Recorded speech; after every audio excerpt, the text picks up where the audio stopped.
Questions to the Prime Minister. Daniel Kawczynski. Question number 1, Mr. Speaker.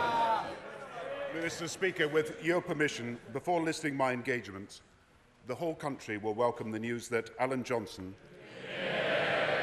a fearless journalist whose voice was silenced for too long, is now free. And I want to thank all those who contributed to the diplomatic and other efforts to secure his freedom. Mr. Speaker, this morning I had meetings with ministerial colleagues and others. In addition to my duties in the House, I will have further such meetings today. I'd like to congratulate the Prime Minister on becoming the leader of our country. He said that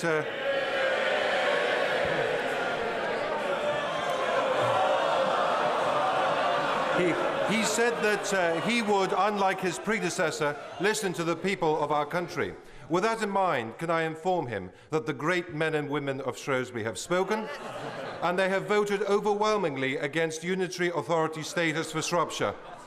4 out of the 5 district councils are against it, as am I and my honourable member for Ludlow. Will he listen to the people of Shrewsbury and please not impose this ghastly unitary authority status on us? Mr. Speaker, of course we will listen. As I understand it, Shropshire County Council, a Tory council, proposed these measures. I do also understand that his local council at Shrewsbury is against these measures. I understand they've taken judicial action to try and have a review of these measures. Of course, I cannot comment on the judicial action, but the Minister for Local Government or I will be pleased to meet him after that action to discuss the next step forward. Barry Gardner. Will the Prime Minister press the international community to develop financial instruments for the protection of tropical forests, to make sure that the 20% of greenhouse gas emissions that are going up into the atmosphere from the destruction of those forests does not continue? Mr. Speaker, can I thank the honourable member for the work that he did as a minister in this government? Can I thank the honourable member for the work that he did as a minister in this government to deal with the issues of tropical forests? And can I welcome the fact that he is now going to take a major interest in trying to make sure that the tropical forest in the Congo Basin is reforested, that jobs are protected, that livelihoods are ensured, and that a £50 million investment that we are supervising for that forest actually takes place. And let me congratulate him on becoming a special envoy for the government in this task.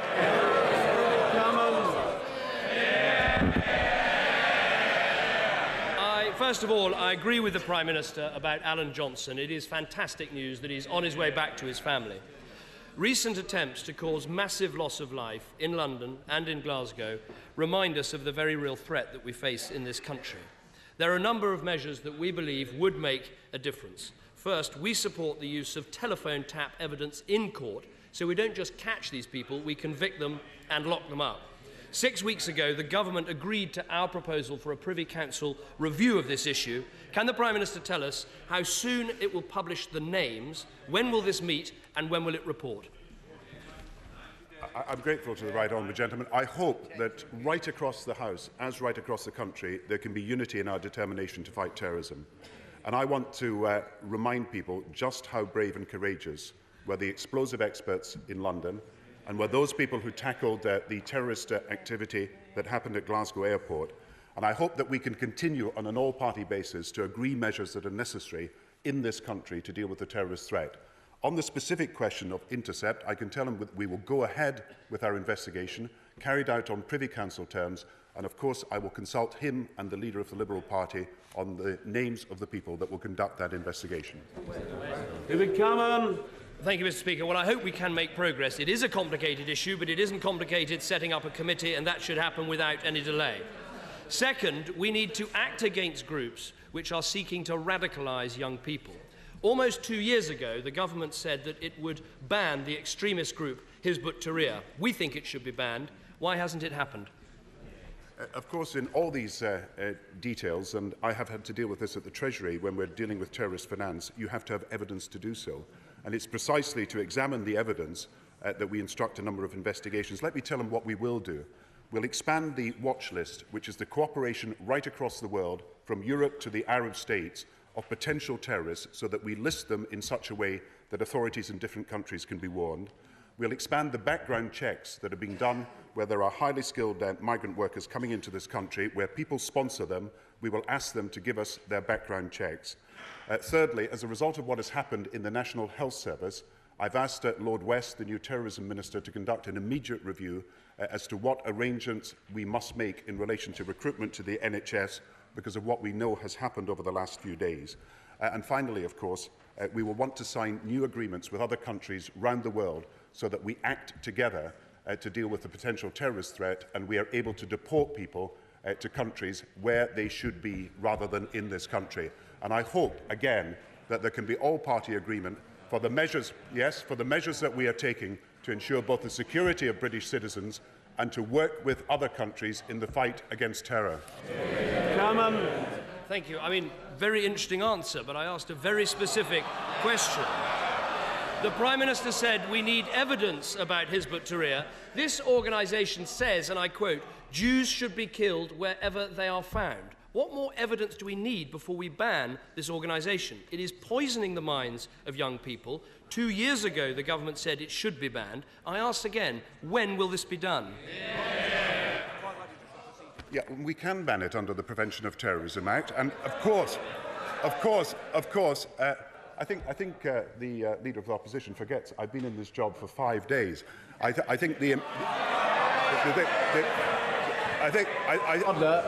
Let the Prime Minister answer. Let the Prime Minister answer. I have agreed that we will look at this issue, but we need evidence, and the evidence can't be just one or two quotes. What we must do is look in detail at the evidence, and I hope he will agree with me that we approach these things in a sustained way and in a calm way, and we do not jump to conclusions. We look at all the evidence, and that is the basis, Mr. Speaker, on which this government will proceed. But there have been 2 years of elapse since the government said it would ban this organisation. I think people find it hard to understand why an organisation that urges people to kill Jews hasn't been banned. Now, as well as preventing radicalisation and stopping future dangers, we need to protect ourselves against present dangers. Does the Prime Minister agree that the time has now come for a national border police force? Well, I am prepared to look at this, and I have, of course, when I've been Chancellor of the Exchequer, looked at how the Customs and Excise authorities can work better with the police to secure border arrangements. But I have to say to him that everybody who looks at this issue, including Lord Stevens, who looked at this issue for him, has concluded that complementary to a border police force is the need for identity cards. And it is his party that it is his party that continues to oppose identity cards. And I may say that the new terrorism shadow minister that he has appointed only a few days ago, Lady Neville-Jones, has also said that complementary to the other measures that are necessary to protect our borders are identity cards. And I hope again, in the spirit of bipartisan cooperation, that he'll reconsider his views on the need to introduce identity cards. If he wants to trade quotes on identity cards, perhaps he'll try this one from his Chancellor of the Exchequer. Identity cards are unnecessary and will create more difficulties than they will solve. I do not want my whole life to be reduced to a magnetic strip on a plastic card.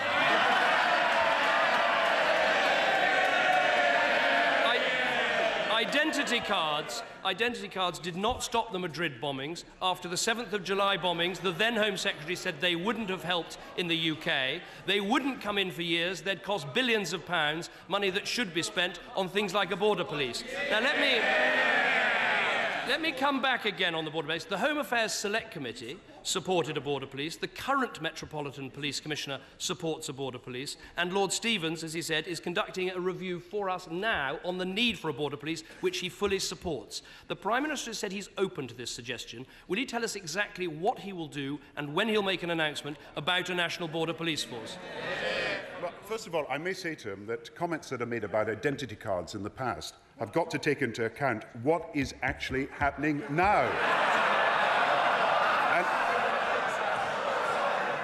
And it is because the situation has changed that more and more people have come to the view that is taken by his security expert, and taken by Lord Stevens that we need identity cards. And I know that there are many people on the Conservative backbenches who believe exactly the same as we do. As for the border police, I've said I will look at this issue. We have brought Customs and Excise and the other authorities together to work in closer cooperation already. I have to look at that in the context of the finance that is available and in the context of other measures that we are taking, including electronic borders, to step up security. But I can assure him that this government will ensure that the security of the British people is protected, and we will take all measures that are necessary for the safety of the British people. And again, I hope, Mr. Speaker, that there will be bipartisan cooperation on these issues so that we can show the world that Britain is protected against terrorism. Jim Sheridan. Mr. Speaker. The honourable gentleman, right honourable gentleman. Thank you, Mr. Speaker. Convicting terrorists by using phone taps, banning the extremists that radicalise young people in our country, and vitally securing our borders, aren't these three of the practical steps that are absolutely vital parts of the unity that the Prime Minister needs to build so that we can all ensure the terrorists will never win? And I have to say to him that we can cooperate on the issues ahead, but he has got to look at the policies that he has been putting forward and examine whether these are the right things for this time as well. And I also have to make a point to him that unfunded change is no change at all. If he is not prepared to support with financial resources the policing, the law and order and all the public services that are necessary, then we will not be able to agree on the way forward. Mr. Speaker, in the light of the events of the last few days, I do hope that the country can come together and agree these measures. I've offered conversations with him on a number of issues, including the intercept, and on other issues we are prepared to cooperate not only with the Leader of the Opposition but with the other parties. It is vitally important that the message is sent out to the rest of the world that we will stand strong, steadfast and united in the face of terror. Jim Sheridan. Mr. Speaker, the dust is hardly settled at Glasgow Airport, and already there are some siren voices in Scotland seeking to divide our investigative and inquiry teams. Could I therefore ask my right honourable friend if he can assure the House that any terrorism in this country is a British problem that requires a British solution? Yes. I agree, and let me also add my thanks for the work that was done at Glasgow Airport. Not only did a number of people who were employees at Glasgow Airport come to the rescue and take action against those people who were later arrested, but the airport came back to normal within 24 hours as a result of the determination of the British people to send out a message that terrorism will not disrupt our way of life. So I'll take on board the comments that he's made. Sir Mingus Campbell. Like everyone else, Mr. Speaker, I'm delighted at the release of Mr. Alan Johnson. I'm sure I'm not the only one who was impressed by his remarkable dignity and composure when being interviewed this morning. The Prime Minister entered number 10 Downing Street with a promise of change. Will he now set a target for the withdrawal of British troops from Iraq? Will he order the reopening of the investigation into the allegations of corruption in relation to arms sales? And will he renegotiate the one-sided extradition treaty with the United States? Well, as I said yesterday, my door is always open to the right honourable gentleman. But on these, on these issues, let me tell him this. It would be wrong to set a timetable at this stage. What we have done is reduce the number of troops from 44,000 to 5,500. What we have also done is move from combat to overwatch in 3 provinces of Iraq. What we await is a decision to move to overwatch in the 4th province of Basra. But we have obligations that we have accepted to both the United Nations and to the Iraqi government, and we are not going to break these obligations at this stage. As far as his 2 other questions, I've made it clear that the decisions about prosecution are a matter not for the Prime Minister or for the government. And as far as the extradition treaty to the United States, this is a matter for continuing discussion. Campbell. Well, when I look at his door, it's more perhaps of a trap door than anything else.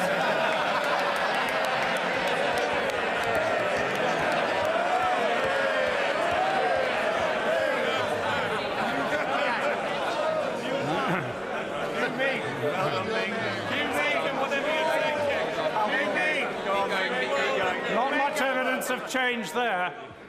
Will the government now abandon its headlong rush towards a new generation of nuclear power stations? Will the government undertake to tax pollution more than earnings? And finally, will the government abolish the unfair and regressive council tax? Surely, Mr. Speaker, the events of the last year should make it clear to everyone that we cannot rely on an energy policy that makes us wholly dependent on one or two countries or one or two regions around the world. And that is why we have made the decision that we will continue with nuclear power, and that is why the security of our energy supply is best safeguarded by building a new generation of nuclear power stations. And as far as the council tax is concerned, let me tell him that he got very little support when he went to the electorate for his policy of local income tax. John Reid. Thank you, Mr. Speaker. Can I first of all congratulate my right honourable friend for taking on the stewardship of this country and commend the cool and steadfast way which he and the new Home Secretary have handled the difficult circumstances. In relation to the question of the Leader of the Opposition, can I confirm what the Prime Minister said, that we have recently carried out 2 reviews over Hizb ut-Tahrir, and we have decided that there is not sufficient evidence, and can I therefore ask him to stay absolutely on the course he set today and to stick by the law and the evidence and not by any arbitrary political advantage which he thinks may be gained? Can I tell him that nothing... Order. If the honourable gentleman could just be very brief now. Order. Nothing would be more politically disadvantageous than taking a case without evidence and losing it. It would confirm all of the accusations made against us. Well done. Let me thank my right honourable friend for the work that he did as Home Secretary, in particular the work he did in setting up our new arrangements for dealing with terrorism. I have to agree with him. However distasteful remarks that are made by organisations are, we must proceed on the basis of evidence, and we must work within the law. And I have to say to this House that there will be no panic reactions on the part of a government like ours. We will work in a strong and steadfast manner, working within the law. Rob Wilson. Prime Minister, why is Secretary of State for Defence now considered a part-time job? The Secretary of State for Defence is doing a full-time job, and the Secretary of State for Defence, well, Mr. Speaker, someone pointed out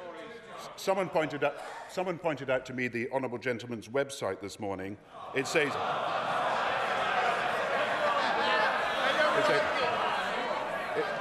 Order. Let the Prime Minister answer.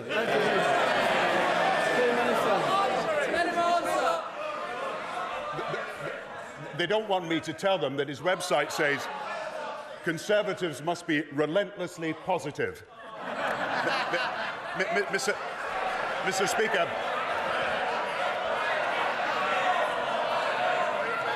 Order.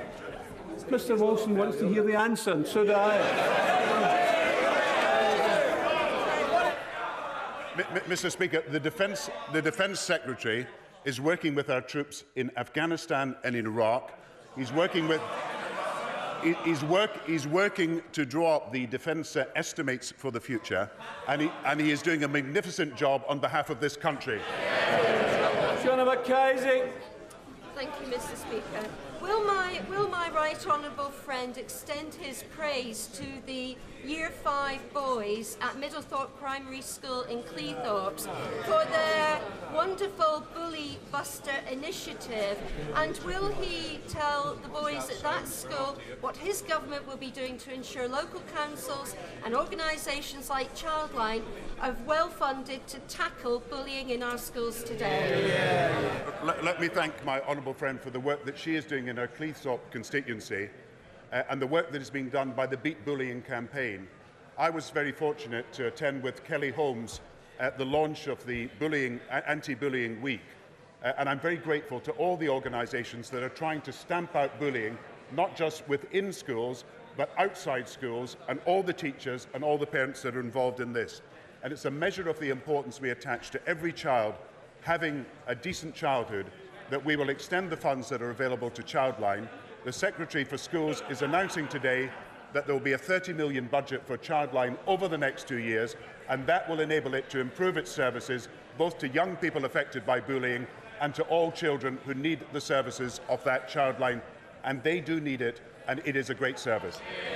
Richard Bacon.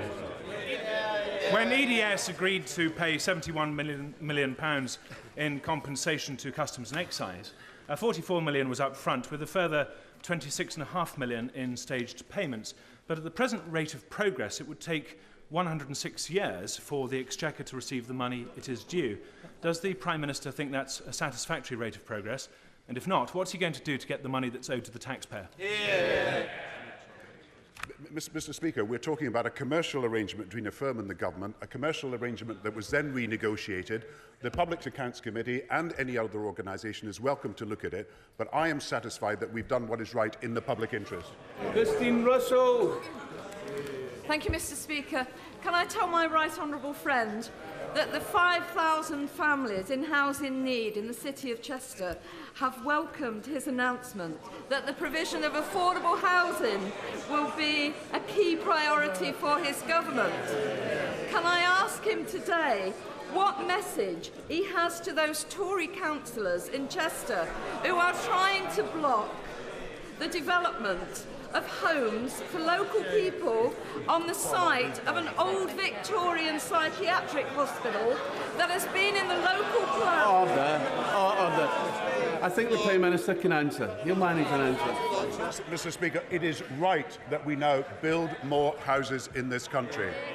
It is also right that we seek to make housing affordable for thousands of people who cannot at the moment afford housing because of house prices. That means that we will have to build more houses, and that means that local authorities, including Conservative local authorities, will have to look at how they can release land to be able to do so. And that's why, Mr. Speaker, I'm disappointed that the new shadow housing minister on the part of the Conservative Party has said you cannot build your way out of a housing crisis. We need to build more, and I hope again there will be all-party support. May I express my sadness at the recent deaths in Iraq and Afghanistan, including Private Kennedy, who was from my constituency. The Prime Minister will no doubt be aware of my constituent, Stephen Johnson, who spent 10 years in prison for murder before his conviction was quashed last year. Since then, Stephen has received no specialist, professional, psychological support and very poor aftercare in general. The guilty are treated better. Will the Prime Minister investigate the specialist support provided to these victims to ensure they are given every chance to live as normal a life as possible? I'm grateful to the honourable member who is in the neighbouring constituency to mine. But I have to say to him, the conviction is a matter for the Scottish courts. Any compensation would have to come from the Scottish judicial system. As far as the services available to individuals who need either special care or special attention, I shall look at the points that he made. Speaker, does my right honourable friend agree that in order to tackle terrorism, we need the Muslim community to provide strong leadership from within that community? And will he also agree that the experience of Northern Ireland bears out very strongly his belief that we need a bipartisan approach if we're going to succeed in resolving these problems? I'm grateful to my honourable friend, who is also a member of the Intelligence and Security Committee and has great experience as a former minister in Northern Ireland, and he is absolutely right that all sections of this House should appeal to all faith communities in this country, and I do want to see a stronger interfaith dialogue where people find the common ground that exists between the different religions and between the different communities of our country. There are more than 200 interfaith groups throughout our country. I would like us to be in a position to finance the development and help the development of interfaith groups in every community of this country, And I agree with him that that would make a huge difference to how community relations can proceed. I hope to be able to talk to other party leaders about how we can move this forward. Gregory Campbell. Thank you, Mr. Speaker. The Prime Minister is a Scot who has made it clear that he cherishes our shared Britishness. As an Ulsterman, I too value that Britishness. What plans does he have to ensure that people in each part of the United Kingdom can see the enduring benefit of building again a great nation that prevails over terror and adversity, whether domestic or international? I'm grateful for his words across this House about the unity of the United Kingdom, and I hope that the work that we started yesterday for a statement of rights and responsibilities in our country will yield fruit. And I hope all parties in this House will join in that work. And I hope that as a result of that work and the hearings that will be held by the Secretary of Justice, we will see how the United Kingdom can move closer together. Rosie Cooper. Thank you, Mr. Speaker. My right honourable friend has spoken often of his commitment to improving patients' access to NHS services. Could I ask him whether he has any further information on plans to develop services on the Ormskirk site of the Southport and Ormskirk Hospital, with special regard to the Urgent Care Centre, recognising the benefit of providing the right local services in local settings? I appreciate the work that my honourable friend does as a local Member of Parliament to push for an improvement of health services in her area.